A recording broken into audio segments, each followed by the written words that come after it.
Live from downtown Detroit, home of WDIV and Click on Detroit, Local 4 News at 6 starts now. The Attorney General says no to investigating Governor Whitmer's pandemic nursing homes policy, but Senate Republicans aren't about to drop the issue. Death threats against prominent Democrats lead to charges against a man from Michigan. Who gets first priority at the Ford Field vaccination clinic? Tonight we know the 4 zip codes that top the list. Glad you're with us for Local 4 News at 6. There's been a crush of people trying to secure their spots in line when the mass vaccination clinic opens, and that is a week from tomorrow. And tonight we're learning more about how it will all work. Meijer says they've registered more than 35,000 people in the first 24 hours since the process began yesterday. At one point today, that number was growing by 2,000 people per hour. That's a lot to sort out, including which people will be given the first shots. Sean Lay has been tracking that part of the story for us and joins us live from Ford Field with more. Sean, good evening. Kimberly, good evening to you. Let's start with parking. Once you get down near the Gem Theater garage right here next to me on Brush is one garage that will be parking. The Ford Field garage right across the way over there on St. Antoine, that'll be another place for people to park. Once you step inside, there'll be a temperature check, a screening process, then a line for registration. And tonight's sources telling us what 4 communities will get called right down here first. Yeah, we're working. Chris Rusin is disabled. He's in a wheelchair and he works for the Lions. He's been called to work the mass vaccination clinic that starts next Wednesday at Ford Field. He's excited to be part of the massive effort. Most definitely. Yes, it's very important for all mankind to be protected against this horrible pandemic. What Chris doesn't know yet what the entire process will look like. Meijer says it's handling a ton of what's going to happen. Plans are still being made, but Meijer does not anticipate having people line up inside. It does expect the line outside to move quickly. Meijer says the response has been incredible. If you get an appointment, when will you be called to Ford Field? That will be based on the Social Vulnerability Index. Sources tell us that people living in 4 hard-hit communities get that first call. Hamtramck, Ecorse, Highland Park, and Inkster. We are told tonight that if you live in those 4 communities and are signed up, you will be called first to Ford Field. Now, the state is saying tonight there are 3 ways to sign up: online, via text with Meijer, or the phone number. They are really strongly encouraging people tonight to use the online process or the text process because the phone lines have been overwhelmed and we are hearing about very long waits. We're live downtown at Ford Field. Sean Lay, Local 4, back to you. Indeed. Okay, Sean, thank you. Detroit police have arrested a nurse working at the TCF Center for trying to steal COVID vaccine doses. Happened yesterday. The city tells us co-workers saw the nurse taking 2 vaccine doses. They reported it to police officers who arrested her right away. City says this didn't keep anyone who had an appointment from getting a vaccine. Possible charges, though, pending as police work on a warrant in the case. Today's coronavirus numbers now. Michigan reporting 2,048 new cases and 27 more deaths. The state's 7-day average for new cases is steadily increasing. It's the highest it's been in about 7 weeks now. And tracking the vaccine, the state reporting 25% of Michiganders over the age of 16 have gotten at least 1 dose of the vaccine. So a quarter of all adult Michiganders thus far. All right, a bit of sunshine pushed its way through the clouds this afternoon. Could it be a sign of things to come? Let's head over to Ben for our first look at the forecast. Ben? Well, I think it's safe to say we have an extra hour plus to enjoy thanks to daylight saving time, and we'll get to do it now that the skies look like this. Current temperatures outside, not too bad. The sunshine's boosted us into the 50s in most spots, and there's really not much of a breeze out there, so very comfortable conditions for this mid-March evening. And you can see that plenty of the area is seeing that sunshine as well. There's still some clouds on the edges, and those are going to slowly erode here over the next hour or so. So the headlines today are the rain chances are coming back on Thursday. So we've got dry conditions until then. We'll track that rain, and the warm up is going to go from the 40s over the next couple days to 60s as we head towards the weekend and beyond. And the weekend itself is looking pretty darn good for this time of year. We'll check that out in your 7-day forecast coming up. Local Forecasters app is where you've got the full 10-day outlook, and you can track Thursday's rain as it heads towards us. As always, it is absolutely free in your app store by searching WDIV. Guys? The man accused in the deadly hit and run of a Southgate mother and her unborn child was in court today. Raymond John Alkowicz is charged with failure to stop at the scene of an accident resulting in death. Those charges could change once the toxicology reports come back, but as our Victor Williams reports, today's courtroom battle was over bond.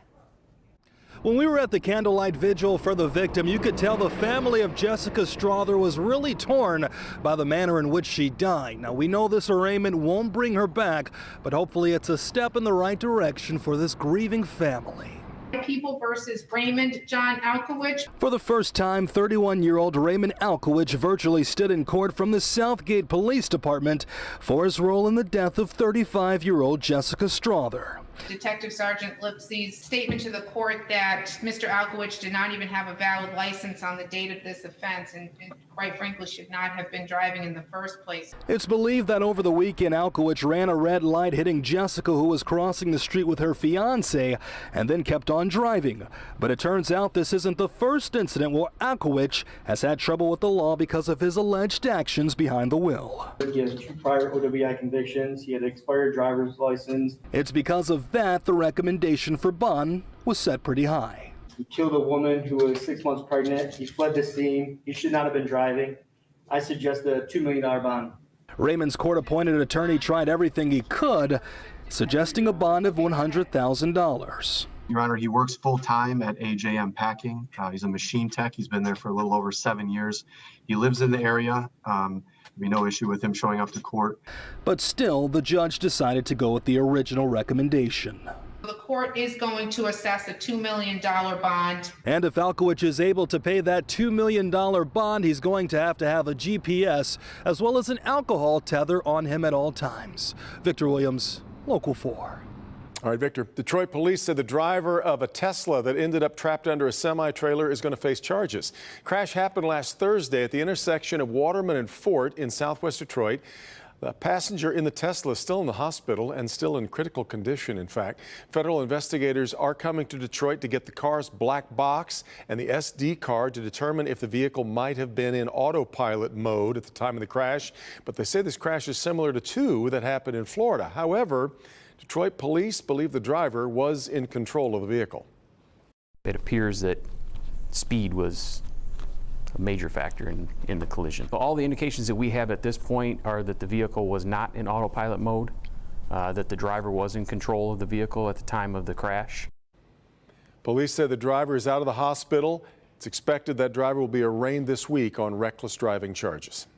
A Michigan man is charged with terrorism after allegedly making death threats against prominent Democrats. It is alleged 21-year-old Joshua Doctor of Holland made the threats against President Biden, House Speaker Nancy Pelosi, and Governor Whitmer. The threats were posted on a social media site called iFunny. Doctor is charged with 1 count of threat of terrorism and 1 count of using a computer to commit a crime, both 20-year felonies. He was arraigned today after turning himself in. His next court appearance is scheduled for April 8th. Michigan Senate has called Governor Whitmer's COVID strategy go it alone. Well, now the Senate appears ready to go it alone on the issue of Whitmer's nursing home policy. It comes after the Michigan Attorney General decided she is not going to investigate that policy, which put COVID positive patients in the same buildings and facilities as COVID negative patients. Rod Maloney now live with what comes next in this fight. Rod? Well, you know, Devin, there are many in the Senate who were not surprised by this, but it still kind of lit a fire under them because the senator who was leading the charge in this, State Senator Jim Runestad of White Lake, is now saying, hey, let's bring in the lawyers. I think we're going to have to do some things in the budget, whether it's funding a special prosecutor. We're talking about a lot of different issues right now in terms of what we can do, because the people in the state of Michigan need to have answers. Runestad and 7 other senators sent a letter last month to Attorney General Dana Nessel asking her to look into the nursing home deaths, particularly a lack of proper reporting to the public and to the feds. Considering New York Governor Andrew Cuomo's problems, Runestad wants to know the number of nursing home patients sent from a nursing nursing home to the hospital and passed away there. The Attorney General sent a return letter saying she had no probable cause to investigate, and the senators offered no specific evidence of a crime. She said, quote, "Though I will not hesitate to act when justified, I also will not abuse the investigatory powers of this department to launch a political attack on any state official, regardless of party or beliefs. Law enforcement officials have an ethical duty to resist political pressure intended to influence the conduct, focus, duration, or outcome of a criminal investigation, and to limit the political impact of an investigation without regard to the official, personal, political beliefs or affiliations," end quote. There's so many families that want to get to the bottom of the data. What happened with this decision to put COVID-infected patients in with uninfected patients in a nursing home? Only 5 states did this. It was a disastrous policy. Now, the governor put out a statement this afternoon pointing to 2 things: the University of Michigan study that was done, and also praise from the AARP, saying that she did a good job, fast action, good decision making. But the Republicans say that those sources are really just her friends, and that there needs to be more done than just paying attention to that. Back to you. And we keep looking at these numbers, Rod, of how many people died from COVID in nursing homes, but that's that we know of, right? Right, exactly. The number that the state published today is 5,551, which would be 35% of all Michigan's COVID deaths. Now, there is the belief in the Senate that there are other numbers that are not being reported, and that's really what they're after here. We'll stay on the fight. All right, Rod. There is a new report out today that found Russia and Iran tried to disrupt the 2020 presidential election. U.S. intelligence officials announced today Russian President Vladimir Putin authorized operations aimed at harming Joe Biden's candidacy and support for Donald Trump. On the contrary, the report also says Iran tried to undercut former President Trump's re-election prospects, though without directly promoting his rivals. In the end, no evidence was found that foreign actors changed votes or otherwise disrupted the voting process. Intelligence experts say China did not conduct any interference in the outcome of the election.